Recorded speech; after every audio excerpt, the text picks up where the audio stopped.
Do not obey.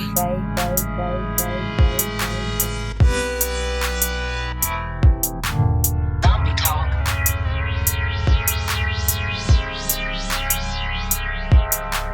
I've seen some fish you cannot explain.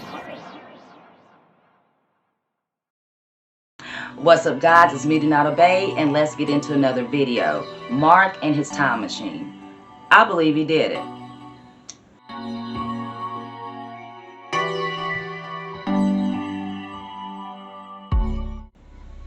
Alright guys, now it is said that back in 1995, Mark, which was 21 at the time, Mark Markham built a time machine in his backyard. Now this is in Stanberry, Missouri, and he called it Jacob's Ladder. Now Mark used a modified compact disc laser to reduce air resistance between the two poles. Now I have no idea what the hell that means, but I do believe if I see it, I'll know what they're talking about. Now they say that this will produce a continuous arc.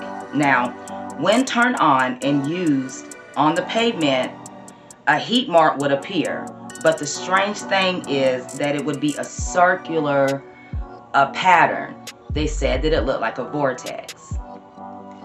So Mark decided to throw a sheet metal screw through it to see what effect it would have on the circular vortex, right?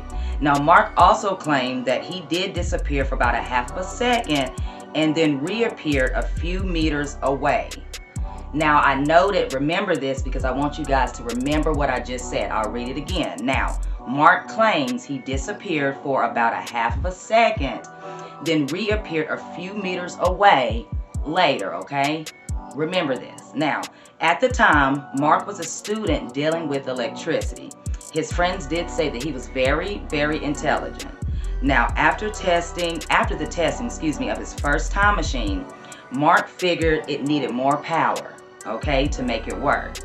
Now the problem was, where was he gonna get all of this power, okay? Now Mark's original plan, guys, was to buy some transformers, but they were very expensive, of course, come on now. Unless you're rich, a rich kid, but whatever. So Mark decided to steal now 6 transformers from his local power plant. Now this was located in King City, Missouri. Now while testing the machine, Mark blacked out the whole entire neighborhood, okay? And was later arrested on January 29th of 1995 with connection to the stolen transformers. Okay, now after being released, Mark was invited to the Art Bell show. Now, he told his story and promised to rebuild the machine legally this time. Now, I do remember hearing this story. My aunt used to listen to it all the time when I was a kid. Then I revisited the story when I got older, when I looked up the Art Bell show. So I do remember hearing of Mark and then of the story that's about to come out of Mark, story that we're reading, okay?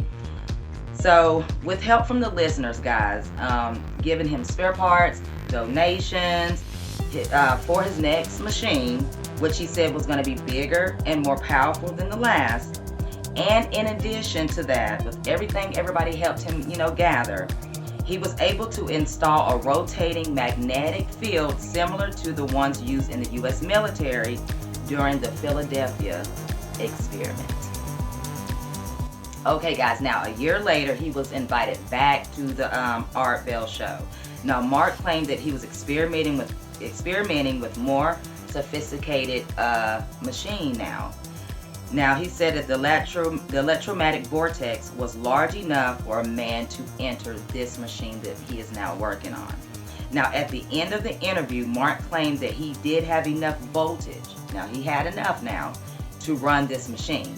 Mark was also asked what would he take with him if he managed to time travel, and Mark said that he would take his cell phone. Now, since 1996, now remember this is a year later, after Mark, had got out, he was locked up, they didn't let him out.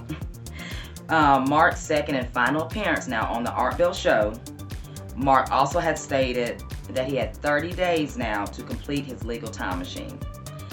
Nothing has been heard from Mark Markham since. Now, y'all, this is where I believe he did do it, or this could possibly be him. And I'm about to read you this story.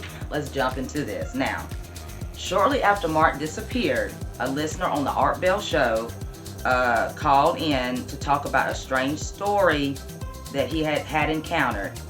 And this is the one I told you I heard about. Alright guys, now here's the story. In 1930, police found a dead man on a California beach. He was crushed to death in a strange metal tube. The man was not recognizable, and a mysterious device was found near his body. Now the caller said the device looked like a cell phone. Could this have been Mark Markham? I believe so, right? My thing is, I wonder if he mastered going but not ending. And when I said that, what if he was able to get there? Like on the first machine when he disappeared for a little bit, like if I was to sit in this chair and then like I just disappear and I reappear just on my couch. I'm not going that far. And also the reason why I wanted y'all to remember what he did, because he didn't leave the year he was in or the month or the day. That's why I believe the little machine at first worked when he threw, the screw through and said he disappeared. Now, hence, he's got this bigger machine. He's got this transformers. He has the electromagnetic field. He has the, the thing that allegedly the U.S. worked on with the Philadelphia experiment, right? So now this machine is big enough for a man to completely walk through, and I believe he does it. Now, with all this power and this machine being the way it is, I believe he was able to go back probably as far as, I don't know, but he chose 1930, or he got stuck at 1930. I don't know, but what if he didn't make it because pressurized? I believe he was pressurized. Something could have malfunctioned, and it just wasn't capable of keeping him and getting him into the year of 1930. He was able to move within, the hour or within the day, but I think when he got into this machine, maybe there was like a calculation off that caused his demise. You know what I'm saying? I don't know, but let me know what you guys think. I really do enjoy this story. A lot of these stories, I enjoy, but when they're really attached to my aunt and things that she opened my eyes to since I was a child, big ups to you, boo. I'm really passionate about it, right? So let me know what you guys really think about the story. If you heard any updates, some of your theories. Like, I love all you guys' minds that follow me. This is an open channel, okay? So this is what I'm here for. Let's talk. And like I always say, guys, do not obey. Stay woke. Happy 420. Peace.